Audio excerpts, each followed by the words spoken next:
Hello बच्चों, today we will discuss the last topics of this chapter, electric power and heating effect of current. तो सबसे पहले बात करते हैं इलेक्ट्रिक पावर की। इलेक्ट्रिक पावर को अगर हम एक्सप्लेन करें तो इसको एक्सप्लेन करने के लिए we can break into two part, electric and power.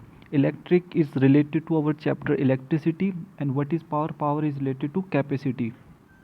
It means कि जब भी किसी अप्लायंस के अगर हम बारे में बात करें तो उसकी इलेक्ट्रिकल कंजप्शन कितना है, इलेक्ट्रिकल एनर्जी वो कितना कंज्यूम कर रही है, वो डिपेंड करता है उसके इलेक्ट्रिक पावर से।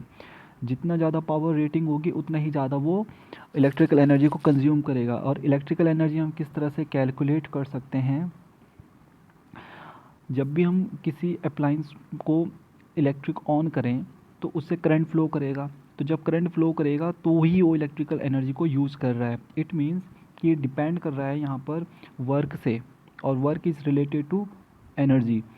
और टाइम की अगर हम बात करते हैं तो अगर हम टाइम को और वर्क को एक साथ लिंक करें तो हमारे पास पावर रेटिंग आ जाती है। तो जो इलेक्ट्रिक पावर है उसकी अगर डेफिनेशन हम बताना चाहें तो वो हो सकता है रेट ऑफ डूइंग वर्क, यानी कि कोई भी अप्लायंस पर यूनिट टाइम में कितना वर्क कर रहा है या कितना इलेक्ट्रिकल एनर्जी को कंज्यूम कर रहा है, वही उसकी पावर रेटिंग हो जाती है। जो एसआई यूनिट होगी पावर की वो वॉट में कैलकुलेट करते हैं और 1 वॉट को अगर एक्सप्लेन करना हो तो हम कह सकते हैं कि जब 1 सेकंड में 1 जूल एनर्जी को कंज्यूम करेगा कोई अप्लायंस तो उसकी पावर रेटिंग 1 वॉट होगी। अब जैसे हमारे पास इलेक्ट्रिक बल्ब यहाँ पर दे रखा है, तो इलेक्ट्रिक बल्ब की जो पावर रेटिंग है दैट इज़ 60 वॉट।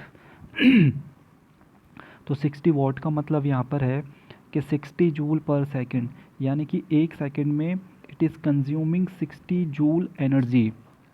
तो जैसे जैसे टाइम बढ़ता जाएगा वैसे वैसे जो पावर कंजप्शन है वो भी इंक्रीज़ करता जाएगा, क्योंकि यहाँ पर इलेक्ट्रिकल एनर्जी को ये उतना ही ज़्यादा कंज्यूम करेगा। हमारे पास जो फार्मूला निकल कर आता है इलेक्ट्रिक पावर का वो सिंपल है, क्योंकि इलेक्ट्रिक पावर को हमने कह दिया कि इलेक्ट्रिकल एनर्जी से रिलेटेड है, कि इलेक्ट्रिकल एनर्जी पर सेकंड या पर यूनिट टाइम कितना कंज्यूम कर रही है वही उसकी पावर रेटिंग हमारे पास देगा। अब जो फार्मूला है हमारे पास वो है P=W/T। ये फार्मूला तो इसकी डेफिनेशन के अकॉर्डिंग है। तो इस पावर वाले फार्मूले में हमें W की वैल्यू सब्सटीट्यूट करनी है। तो जो W है हमारे पास वो आ रखा है V/I/T। ये कहाँ से आया, ये फार्मूला रहा होगा W=V/Q। क्योंकि हमारे पास जो डेफिनेशन थी जो हमने स्टार्टिंग में पढ़ी थी इलेक्ट्रिक पोटेंशियल की, वो क्या थी कि the amount of work done in carrying a charge from infinity to a particular point, वो उसका क्या होता है, पोटेंशियल हो जाता है। तो यहाँ पर सेम वही केस अप्लाई हुआ था कि जो V था ये था हमारे पास W/Q। तो ये क्रॉस मल्टीप्लाई हो गया तो W की वैल्यू यहाँ से आ गई हमारे पास। अब जब W निकल कर आया तो W आया V/Q। तो Q is a charge, charge को करंट की फॉर्म में कन्वर्ट करना है तो ये हो जाएगा I/T। क्योंकि करंट होता है Q/T, तो Q की वैल्यू सब्सटीट्यूट कर दी यहाँ से I/T में।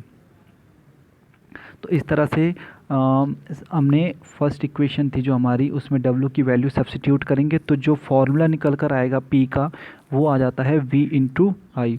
तो इसका जो प्राइमरी फार्मूला हमारे पास बनकर आया वो है V/I। इसी तरह से हम V को और I को रिप्लेस करके इस फार्मूले को और अलग केसेस में डिफ़ाइन कर सकते हैं। जैसे हमारे पास ओम्स लॉ है V=IR। अगर मैं यहाँ पर I की वैल्यू सब्सटीट्यूट करूँ तो ये फार्मूला बनेगा मेरे पास V²/R। और अगर मैं V की वैल्यू को इन टर्म्स ऑफ I और R के उसमें चेंज करूँ तो ये बन जाएगा I²R। तो इस तरह से हमारे पास 3 फार्मूले आ गए पावर के, V/I, V²/R एंड I²/R। तो यहाँ पर जो यूनिट है, बड़ी यूनिट है हमारे पास, वो 1 किलोवाट की को भी हम डिफ़ाइन कर सकते हैं। तो 1 किलोवाट हमारे पास होगा 1000 वाट्स के बराबर। जैसे हमारे पास 1 kg होता है, 1 kg होता है 1000 ग्राम्स के बराबर, तो उसी तरह से 1 किलोवाट = 1000 वाट्स। ये जो फार्मूले हैं ये हमने अभी एक्सप्लेन कर दिए। ये हमारे पास प्राइमरी फार्मूला है v into I, secondary formula हमने यहाँ पर V I square into R निकाल दिया, और इसी तरह से ये वी स्क्वायर अपॉन आर वाला फार्मूला हमारे पास आ गया। तो 3 फार्मूले हैं। ये न्यूमेरिकल की कंडीशंस के बेस पर डिपेंड करता है कि हमारे पास न्यूमेरिकल में पूछा क्या है और हमें फाइंड आउट क्या करना है, तो हम इस फार्मूले को वहाँ पर अप्लाई कर देंगे। अब आता है power voltage rating of electrical appliances. किस तरह से हमारे पास अलग अलग अप्लाइंसेस होंगे और उनकी पावर रेटिंग और वोल्टेज रेटिंग क्या क्या है। जैसे इसमें कुछ इलेक्ट्रिकल अप्लाइंसेस है which we use in our domestic purposes, like tubelight है, ट्यूबलाइट 40 वॉट की है। अब तो हमारे पास एलईडी ट्यूबलाइट्स आ रही हैं, तो उनमें भी पर्टिकुलर पावर रेटिंग रहती है। तो उस पावर रेटिंग में क्या, देखो अभी हमने क्या कहा कि जितनी ज़्यादा पावर रेटिंग होगी उतना ही ज़्यादा इलेक्ट्रिकल कंजप्शन होगा, और जितना ज़्यादा इलेक्ट्रिकल कंजप्शन होगा उतना ही बड़ा हमारा इलेक्ट्रिसिटी बिल आएगा। तो इलेक्ट्रिसिटी बिल को अगर कम करना है तो पावर रेटिंग हमें रिड्यूस करनी पड़ेगी। हमें ऐसे अप्लाइंसेस का यूज़ करना पड़ेगा जिनकी पावर रेटिंग कम हो, और इसको हम कैलकुलेट खुद भी कर सकते हैं कि हमारी पावर रेटिंग के बेस पर कितना कितना इलेक्ट्रिकल कंजप्शन हो रहा है। अब जैसे ट्यूबलाइट है, ट्यूबलाइट हमारे पास 40 वॉट की दे रखी है, इलेक्ट्रिक फ़ैन 100 वॉट का दे रखा है, TV set 120 what, washing machine सबसे ज़्यादा है 3000 वॉट का। तो इसमें जो करंट ड्रॉन है वो भी सबसे ज़्यादा है 13.6 है। तो इसी तरह से हमारे पास कुछ अप्लाइंसेस हैं। अगर अब कॉमर्शियल पर्पज़ की बात करें तो उसके लिए हमारे पास इलेक्ट्रिकल एनर्जी का फॉर्मूला क्या बनकर आ सकता है। तो इलेक्ट्रिकल एनर्जी का फॉर्मूला हमारे पास आएगा इस टर्म में, electrical energy equal to power into time. ये कैसे आया, क्योंकि जो हमारे पास फॉर्मूला है P equal to W upon T, तो ये जो W है this is a work done. तो अमाउंट ऑफ वर्क डन को हम किस में लिखते हैं, एनर्जी की फॉर्म में। तो टोटल ये इसमें चेंज होता है, तो इसको एनर्जी के टर्म में एक्सप्लेन कर रहे हैं। तो एनर्जी का फॉर्मूला यहाँ पर बनकर आ गया P इंटू टी। तो इसी को हमने यहाँ पर इलेक्ट्रिकल एनर्जी के टर्म में एक्सप्लेन कर दिया कि जो इलेक्ट्रिकल एनर्जी है किसी भी इलेक्ट्रिकल अप्लायंस की, ठीक है, वो प्रोडक्ट होगा उसकी पावर रेटिंग का और टाइम जिसके लिए उस जितना जहाँ तक उसको यूज़ किया जा रहा है। तो मान के चलो जो कॉमर्शियल पर्पज़ के लिए हम इसका यूज़ करते हैं वो आवर में ले लेते हैं इसकी जो टाइम पीरियड है। तो जो कॉमर्शियल पर्पज़ की यूनिट बनती है वो है हमारे पास 1 किलोवाट आवर। पावर को यहाँ पर वॉट में ना लेके किलोवाट में ले लेंगे, और टाइम को यहाँ पर सेकंड में ना लेके आवर में ले लेंगे, तो ये हो जाएगा KWH किलोवाट आवर। और अगर 1 KWH को एक्सप्लेन करना हो तो 1 KWH की भी फिर वही डेफिनेशन आ जाती है जैसे हमने 1 वाट के लिए पढ़ा था, कि अगर किसी इलेक्ट्रिकल अप्लायंस को जिसकी की पावर रेटिंग 1 किलोवाट हो, अगर उसको 1 घंटे तक यूज़ किया जाए तो हम कहेंगे कि 1 किलोवाट आवर इलेक्ट्रिकल एनर्जी को कंज्यूम किया गया है। और जो 1 KWH है हमारे पास वो 3.6 इंटू 10⁶ जूल्स के इक्वल होता है। इसमें कुछ हमारे पास अब जैसे इलेक्ट्रिसिटी जो बिल आता है हमारे पास उसकी कॉस्ट हम कैसे कैलकुलेट करते हैं। तो जो कॉस्ट होती है इलेक्ट्रिसिटी बिल में पर यूनिट की, तो ये डिपेंड करती है कि एरिया टू एरिया जो इलेक्ट्रिसिटी सप्लाई डिपार्टमेंट है उसने क्या यूनिट फिक्स कर रखी है। जनरली हम जो 1 यूनिट कहते हैं तो 1 यूनिट हमारा 1 KWH के इक्वल होगा। ये 1 यूनिट की हम बात करते हैं तो 1 यूनिट हमारा 1 KWH के बराबर होगा, यानी कि 1 घंटे तक अगर हम 1000 वॉट्स के अप्लाइंसेस को यूज़ कर रहे हैं तब जाकर हमारा पावर कंजप्शन होगा 1 यूनिट।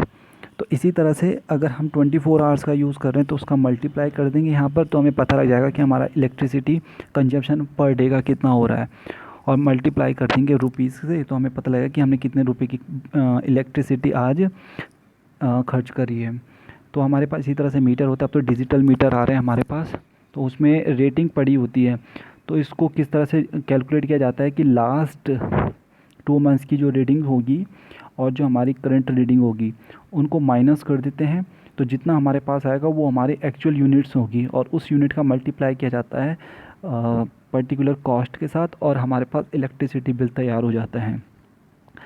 इस तरह से हम इसका यूज़ अपने घर में जो जितने अप्लाइंसेस है उनका कर सकते हैं। जैसे अब हमें पता लग गया कि हमारी जो फ़ैन है, फ़ैन हमारे पास अप्रॉक्सीमेटली 60 वॉट पर वर्क कर रहा है।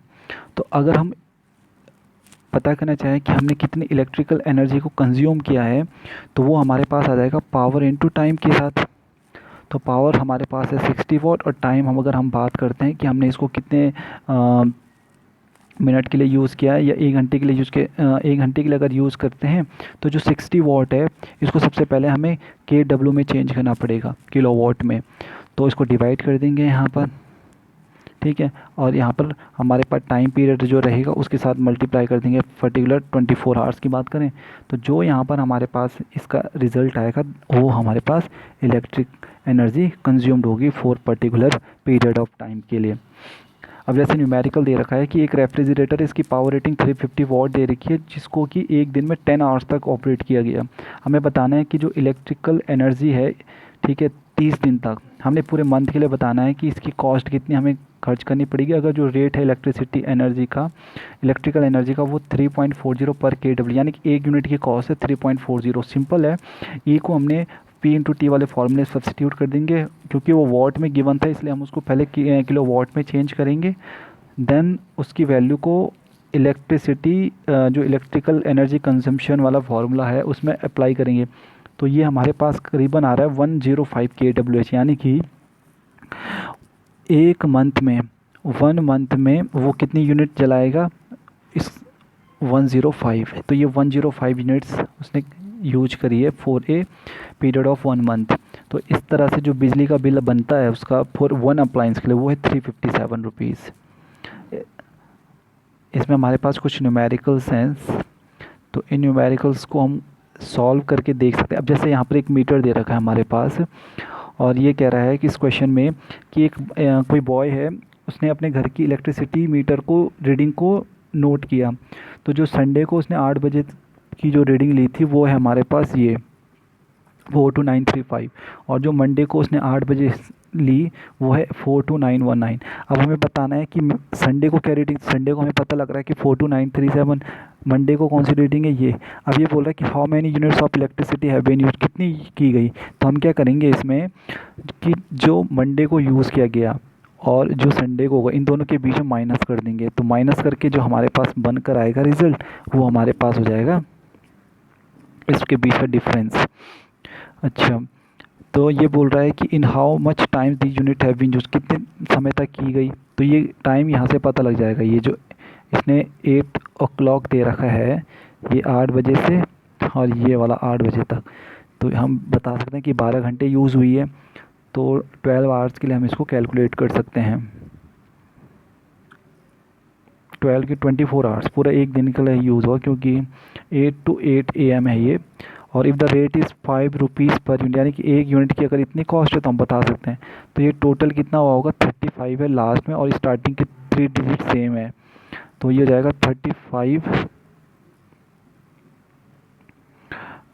35 माइनस 19, 16, यानी कि उन्होंने 24 आवर्स में 16 यूनिट का यूज़ किया। अब ये यहाँ पर से हमें पता लग जाएगा इलेक्ट्रिसिटी का कि ये कितना, ये यूनिट हमें पता लग गई, तो 16 का सीधा मल्टीप्लाई कर दो तो हमें पता लगेगा कि एक दिन में 80 रुपीज़ का उसने खर्च किया है, और मल्टीप्लाई कर देंगे 24 का। तो इसी तरह से कुछ और न्यूमेरिकल्स हैं। अब इसके बाद नेक्स्ट टॉपिक पर आते हैं, heating effect of current. Heating effect of current का मतलब क्या है कि जब भी क्या होगा, हीटिंग इफ़ेक्ट, हीट प्रोड्यूस करवानी है due to the current, with the help of current कह सकते हैं। या हमारे जो अप्लाइंसेस होंगे, ठीक है, जब वो उन पर्टिकुलर किसी अप्लाइंस से या फिर किसी रेजिस्टेंस वायर से जब क्या होगा, करंट को फ्लो करवाएंगे, तो करंट फ्लो करवाने के बाद वो बहुत ज़्यादा हॉट हो जाते हैं, ठीक है, और हॉट होने के बाद वो हीट प्रोड्यूस करेंगे। तो यही जो फिनोमिना बनता है यहाँ पर, इसको बोलते हैं हीटिंग इफ़ेक्ट ऑफ करंट। इस केस में होता क्या है कि जो हमारी हीट एनर्जी होगी, जो हमारी इलेक्ट्रिकल एनर्जी होगी, वो हीट एनर्जी में कन्वर्ट हो रही है। ये केस सिंपल वैसे ही होता है जैसे कि फ्रिक्शन वाले केस की बात करें। फ्रिक्शन क्या होता है, हमारे पास एक ऑपोजिंग फोर्स, अगर कोई बॉडी इस डायरेक्शन में ट्रैवल कर रही है तो सरफेस कांटेक्ट के साथ उसको एक फ्रिक्शन फील करेगा, जो कि उसको रोकना चाहती है उसके मोशन को। तो सेम केस यहाँ पर क्या होता है, रेजिस्टेंस, हमारे पास जो रेजिस्टेंस है वो यहाँ पर फ्रिक्शन का काम करता है। तो जैसे जैसे करंट आगे दौड़ेगा और वोल्टेज उसको पुश करेगा आगे भगाने में, तो उस केस में क्या होगा कि कोलिजन के कारण यहाँ पर रेजिस्टेंस प्रोड्यूस हो रहा होगा। तो उस रेजिस्टेंस को अपोज करते हुए वो आगे फ्लो करना है उस करंट को। तो उसको यहाँ पर अपनी कुछ इलेक्ट्रिकल एनर्जी का एक्सपेंशन करना पड़ेगा। तो यहाँ पर जो खर्च हो रहा है, वो जितना खर्च यहाँ पर इलेक्ट्रिकल एनर्जी करेगी, वो इलेक्ट्रिकल एनर्जी कन्वर्ट हो जाएगी उसके हीट एनर्जी में। तो यही है हमारा हीटिंग इफ़ेक्ट ऑफ करंट। तो इसमें जो हीटिंग इफ़ेक्ट है वो हमारा है किसके कारण से, जब करंट को फ्लो करवा रहे हैं। तो करंट को फ्लो करवाने का मतलब हो गया कि जो हमारे पास फॉर्मूला है W=Q/V का, इसमें हमें क्यू की भी ज़रूरत नहीं है और वी की ज़रूरत नहीं है। इसी वर्क को हमें बताना है हीट के फॉर्म में, क्योंकि जो वर्क है यहाँ पर, ये डब्ल्यू हमारे पास है इलेक्ट्रिकल एनर्जी, और ये इलेक्ट्रिकल एनर्जी कन्वर्ट हो रही है हीट एनर्जी में। तो इसके लिए हमारे पास जो फॉर्मूला यहाँ पर बनकर आ रहा है, तो जो हमारे पास फॉर्मूला है वो है W=Q/V। तो Q को रिप्लेस कर दिया यहाँ पर IT से, और V को रिप्लेस कर दिया यहाँ पर I/R से। तो ये हमारे पास फॉर्मूला बन जाएगा I²RT। तो I²RT का मतलब हो गया कि square of the current into resistance into time, यानी कि जो हीट प्रोड्यूस्ड होगी वो हीट कितनी होगी किसी वायर में, डायरेक्टली प्रोपोर्शनल होगी इन तीनों क्वांटिटी के। अगर आप टाइम पीरियड को इंक्रीज़ करो तभी भी हीट जो प्रोड्यूस होगी वो भी इंक्रीज़ करेगी।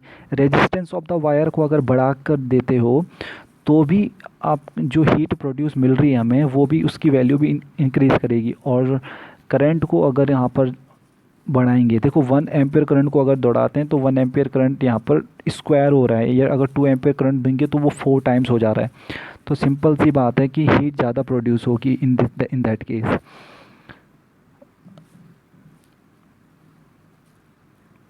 ये हमारे पास इस तरह से हैं जो अप्लाइंसेस होंगे, जो इलेक्ट्रिसिटी पर डिपेंड कर रहे हैं, जितने भी अप्लाइंसेस, वो टोटल इलेक्ट्रिकल एनर्जी को हीट एनर्जी में कन्वर्ट नहीं करते। यानी कि सारे ही अप्लाइंसेस ऐसे नहीं हैं कि जो जितनी इलेक्ट्रिकल एनर्जी आ रही है उसको हीट एनर्जी में कन्वर्ट कर रहे हैं। ये डिपेंड करता है कि हम अप्लाइंस का यूज़ किस पर्पज़ के लिए कर रहे हैं।